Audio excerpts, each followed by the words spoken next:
इस देश में अब चुनावी प्रक्रिया और चुनाव आयोग मजाक बन गया है। उसने पूरे लोकतांत्रिक व्यवस्था को मजाक बना दिया गया है। और बंगाल और उससे पहले जो विपक्ष का आरोप था चुनाव आयोग पर, अब राज्यसभा के इस चुनाव में जिस तरीके से मध्य प्रदेश और झारखंड में लेकर जिस राज्य जो चुनाव आयोग का स्टैंड है, उससे एक तरीके से कह सकते हैं कि उसने पूरा कलई को खोल दिया है। आपने देखा कि मध्य प्रदेश में किस तरीके से कांग्रेस के उम्मीदवार का ये नॉमिनेशन रद्द कर दिया गया, इस कहकर कि आपके ऊपर एक एफआईआर है, जबकि वो वहां के कैंडिडेट के द्वारा भी आपत्ति नहीं दर्ज की गई थी।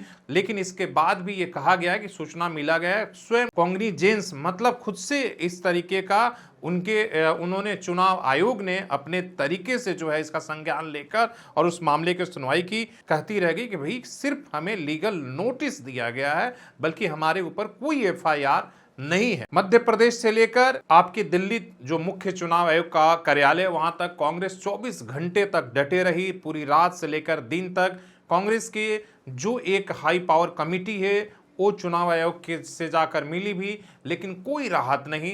कांग्रेस के उम्मीदवार का नॉमिनेशन जो है खारिज कर दिया गया।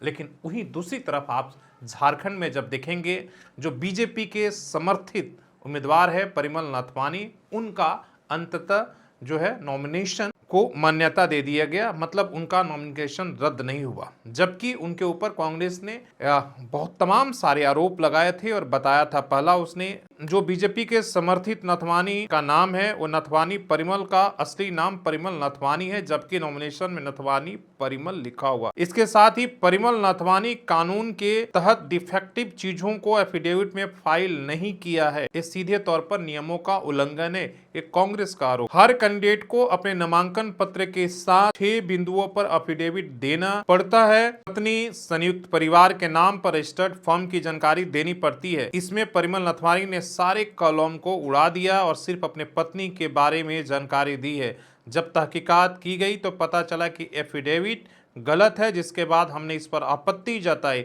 जब रिटर्निंग ऑफिसर ने परिमल नथवानी को इसके बारे में लेटर भेजकर जवाब मांगा तो उन्होंने अपने जवाब में सारी गलतियों को सही करके एक नया फॉर्म सबमिट कर दिया गया है। हमने इसका विरोध किया और कहा कि ये कानूनन सही नहीं है।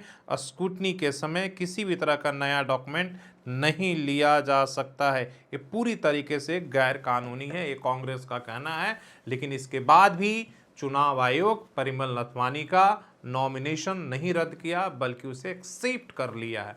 अब देश भर में इस बात को लेकर चर्चा है कि जिस तरीके से कल जो है मध्य प्रदेश में कांग्रेस के साथ चुनाव आयोग का क्या स्टैंड रहा और झारखंड में क्या स्टैंड रहा, इस तरीके से अब जो है चुनाव को लेकर विपक्ष के सामने काफ़ी मुश्किलें खड़ा हो गई है। वो अभी तक आप देख रहे थे कि चुनाव आयोग के अप्रत्यक्ष तरह से आरोप लगा रहे थे कि एसआईआर के जगह वो नाम लिस्ट कर दे रहे हैं, वैसे कर दे रहे हैं। लेकिन अब जो है राज्यसभा चुनाव में जिस तरीके से नामांकन रद्द कर दिया गया वे राज्यसभा के उम्मीदवार को, विपक्ष के लिए अब राजनीति और की गुंजाइश बहुत कम बची है। वैसे में लोकतंत्र कहाँ बचेगा, क्या कुछ होगा, आपको क्या लगता है?